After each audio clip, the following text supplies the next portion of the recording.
मोदी जी एक नारा देते हैं कि सबका साथ सबका विकास, लेकिन उनके इस नारे पर किसी को विश्वास नहीं है। एससी आरक्षण में छेड़छाड़ की जाती है तो एससी उन पर विश्वास नहीं करता।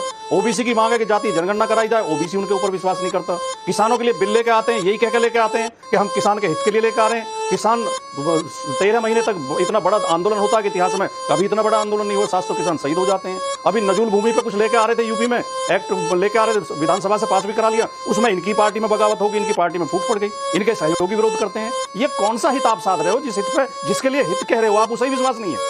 हेलो दोस्तों, आपका स्वागत है हमारे यूट्यूब चैनल फंकी डिबेट्स में। आज की डिबेट बहुत ही मज़ेदार होने वाली है। आज के डिबेट में पत्रकार महोदय ने राजकुमार भाटे की बुरी तरह बाट लगा दी। और मैंने आपको त्रिची का दिखाया था जहां 1500 साल पुराना वाला जो मंदिर है वो कह रहे हैं कि वक्फ के लैंड पर बना हुआ है। सिर्फ मंदिर की बात नहीं है, अब हरियाणा के यमुनानगर में आ जाइए, वहां गुरुद्वारा वक्फ के लैंड पर है, तो गुरुद्वारा भी इनका हो गया, मंदिर भी इनका हो गया। इसके अलावा अगर आप देखें तो सूरत में जो नगर निगम का ऑफिस जहां से चलता है वो भी वक्फ लैंड का है। ताजमहल तो इनका है ही है। क्या बोला तूने? अब हर चीज इनकी है, जहां नजर डालेंगे ये इनकी प्रॉपर्टी हो जाएगी और आप चूं भी नहीं कर सकते। सवाल इस बात का है कि ट्रांसपेरेंसी क्यों नहीं हो और अकाउंट्स की जांच क्यों नहीं हो, क्योंकि मंदिरों की ट्रस्ट तो सारे सरकार चलाती है, वहां तो जांच होती है, इनको नहीं कराना। और सवाल यह है कि ये हक जो इनका है वो और किसी धर्म का नहीं है, ना हिंदू का है, ना सिख का है, ना पारसी का है, ना जैन का है। सिर्फ एक कम्युनिटी को इस तरह की अरे कहना क्या चाहते हो? समानता से कैसे देखा जा सकता है? इक्वालिटी है कि नहीं? नहीं। कॉन्स्टिट्यूशन में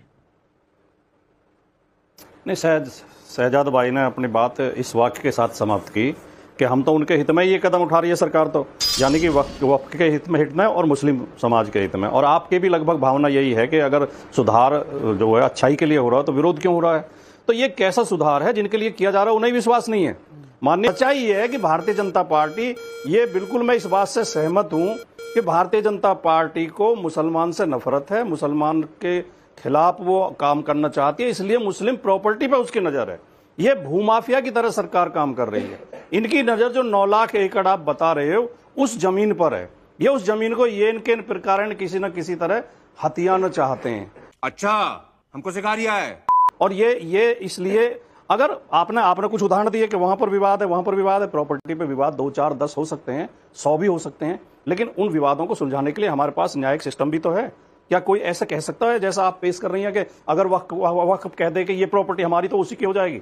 ऐसा कैसे संभव है? बल्कि उल्टा वक्फ की जगह जगह से कहा जाता है कि हमारी जमीनों पर 18 गांव है तमिलनाडु में, त्रिची के आसपास, जिस पर वक्फ बोर्ड ने कहा है कि ये हमारी प्रॉपर्टी है। लेकिन हर्षवर्धन त्रिपाठी जी अगर मोदी सरकार कुछ उठाए तो उन्हें नफरत है, और अगर ये रेजिस्ट करें तो वो तुष्टीकरण नहीं है क्या? क्योंकि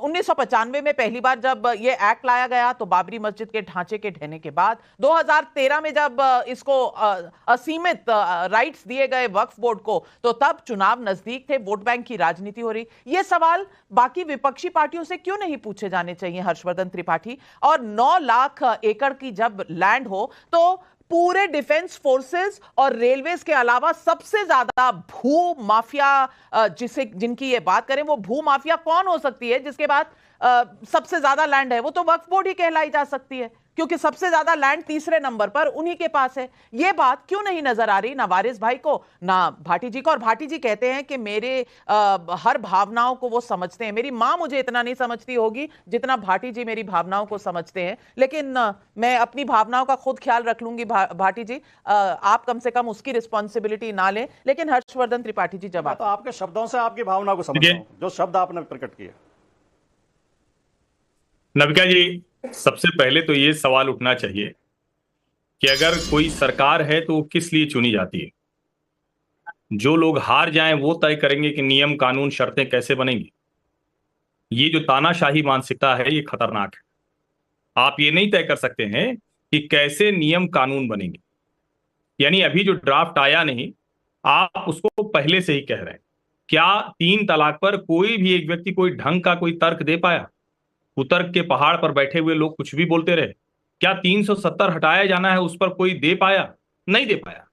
लेकिन इस देश में जो कमजोर नेता थे, डरपोक नेता थे। उन्होंने जब कोई आपदा आई तो उसमें तुष्टीकरण किया। 1955 में नेहरू जी से लेकर और 2013 तक यूपीए की सरकार मनमोहन सिंह, बीच में 1995 में पीवी नरसिम्हा राव। ये बड़ा सीधा सा था कि एक वर्ग को इस तरह से तैयार करो। और देखिए, मैं नहीं समझ पा रहा हूं कि इस देश के नेता क्यों नहीं समझ रहे हैं, रहना हम सबको भारत में ही है। अगर इस तरह की आक्रामक मानसिकता को आप जन्म दे रहे हैं, कोई 8-8.5 लाख एकड़ जमीन का कोई एक संयोजन करने वाला वक्फ बोर्ड है जिसमें 30-32 अलग अलग राज्यों में है, डिफेंस और रेलवे, इतनी ट्रेन चलती है, इतना स्टेशन है, कैंट बोर्ड है, आयुध निर्माण फैक्ट्री है, पता नहीं क्या क्या चीजें। ये मस्जिद और कब्रिस्तान के अलावा करते क्या है? और अगर सिर्फ इतना भर है तो उसके लिए इस तरह के असीमित अधिकार की आवश्यकता क्या है? क्या ताजमहल से लेकर किसी तमिलनाडु के गांव में उसके लिए जरूरत होती? और जो सबसे बड़ा सवाल पूछा जाना चाहिए, ये कुछ लोग कब्जा करके बैठे हुए हैं, उनको तकलीफ होती है। जब जमींदारी प्रथा उन्मूलन हो रही थी तो भी वही लोग नाराज थे। जब राजे रजवाड़ों का अधिकार छीन रहा था, वो कोई सब मुसलमान राजा थोड़ी थे, लेकिन फिर भी वो प्रीवी पर्स तब भी नाराज थे। सवाल ये है कि इतने जमींदार, इतने बड़े वक्फ बोर्ड के बावजूद क्यों देश का मुसलमान सबसे नीचे है? उसकी लाइफस्टाइल, उसका जीवन स्तर, उसको मिलने वाली सुविधाएं, क्या किसी इन पार्टियों ने कभी उसकी बात की? और उसके बाद अगर नरेंद्र मोदी की सरकार कोई कानून ला रही होगी, संशोधन की बात है, बेहतरी की बात है, अगर उसमें कुछ गड़बड़ है तो कह दीजिए, लेकिन ना, शुरू यहां से होगा कि मुस्लिमों से घृणा करते हैं, विरोध करते हैं। ये जो मानसिकता उपजाई जा रही है, ये खतरनाक है। हम दुनिया में जिस स्थिति में बैठे हुए हैं उसमें इस तरह की बात करना, ये डराता भी है और जहर फैलाने जैसा दिखता है।